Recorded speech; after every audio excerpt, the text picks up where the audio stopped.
ദേവാമൃതം. ദേവാമൃതത്തിൽ ഇനി ജ്യോതിഷ പങ്ക്തി. ദേവാമൃതം. ഇന്ന് 1191 മിഥുനമാസം 24 തീയതി, അതായത് 2016 ജൂലൈ മാസം 8 തീയതി. ഇന്ന് വെള്ളിയാഴ്ചയാണ്. നക്ഷത്രം 30 നാഴിക മകവും ബാക്കി പൂരവുമാണ്.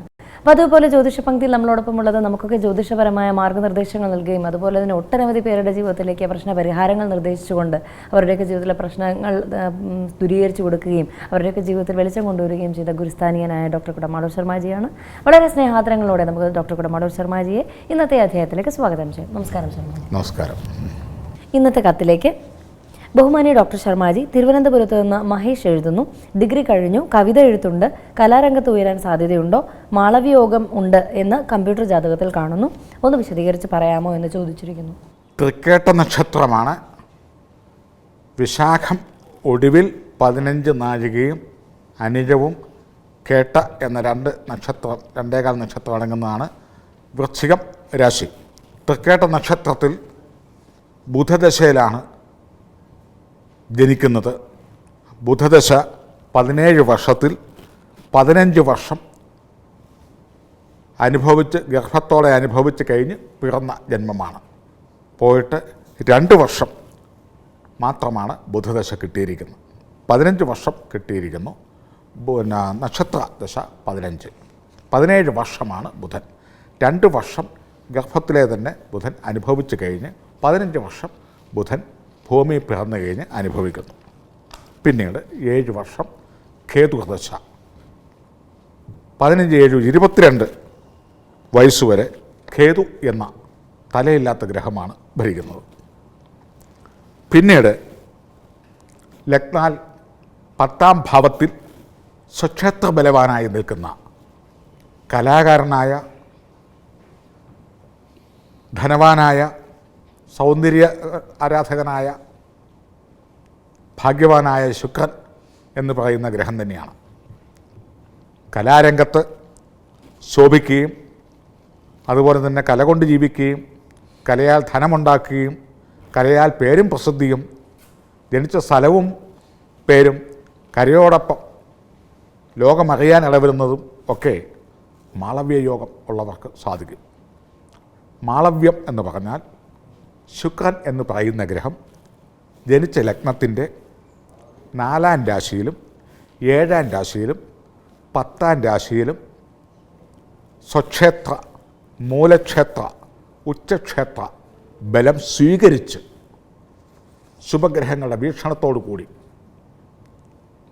ഏതാണ്ട് മധ്യാഹ്നത്തോടു കൂടി ജനിച്ചാൽ ആ വ്യക്തികൾ മാളവ്യ യോഗത്തിൽ അറിയപ്പെടുന്നു.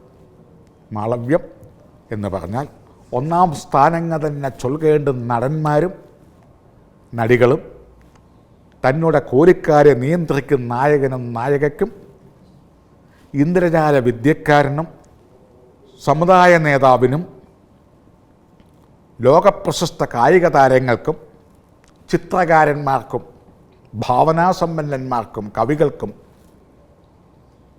ഇന്നീ ലക്ഷണം ശരിക്കുണ്ടെന്ന് ചൊല്ലിയിടണം.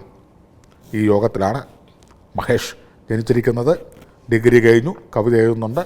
ഒരു കാലഘട്ടത്തിൽ ചലച്ചിത്രങ്ങളിലും സീരിയലുകളിലും മറ്റുമൊക്കെ പാട്ടുകൾ എഴുതി പഴയ വയലാർ എന്നൊക്കെ പറയുന്ന പോലെ, അല്ലെങ്കിൽ ശ്രീകുമാരൻ നമ്പി എന്നൊക്കെ പറയുന്ന പോലെയുള്ള മഹൽ വ്യക്തികളായി, അല്ലെങ്കിൽ വേലുക്കുറപ്പ് എന്നൊക്കെ പറയുന്ന പോലുള്ള മഹൽ വ്യക്തികളായിട്ട് തീരാനുള്ള ഒരു നല്ലൊരു ആ കാലഘട്ടത്തിലെ കവി.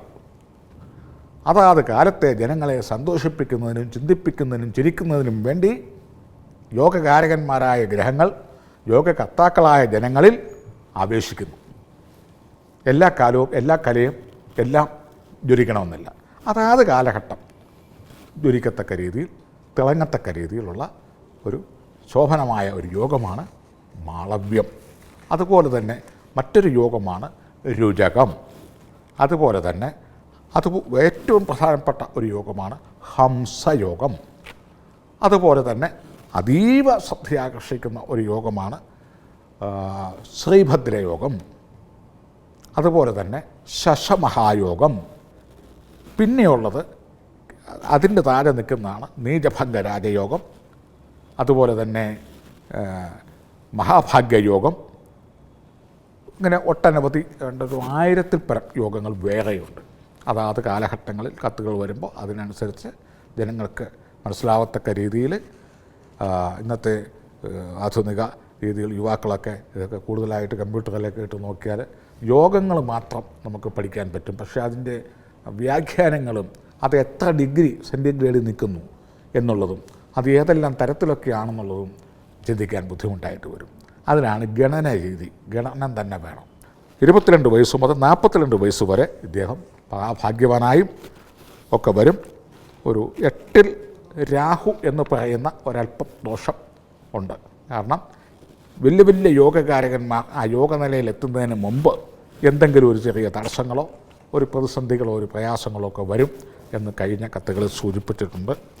ആയതിന് മാസാമാസം ഗണപതി ഹോമത്തിൽ ഉപചാരമന്ത്രങ്ങളെ കൊണ്ട് അതിനകത്ത് കറുക മുക്കുറ്റിയും മലരും കൂടെ ചേർത്ത് ഉപചാരമന്ത്രങ്ങൾ കൊണ്ട് അല്പം കദളിപ്പഴവും ചേർക്കാം.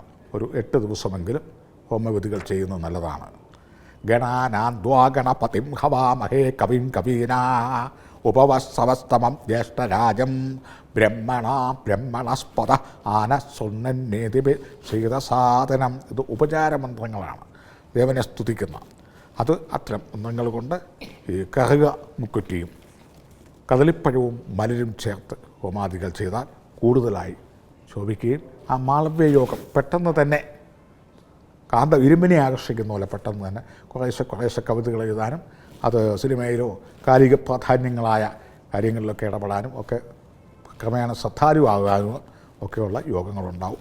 വിജയിച്ച് സൂപ്പർ സ്റ്റാറായിട്ട് വരാനുള്ള ഒരു യോഗം കലാരംഗത്ത് ഇദ്ദേഹത്തിൻ്റെ ജാതകത്തിൽ കാണും.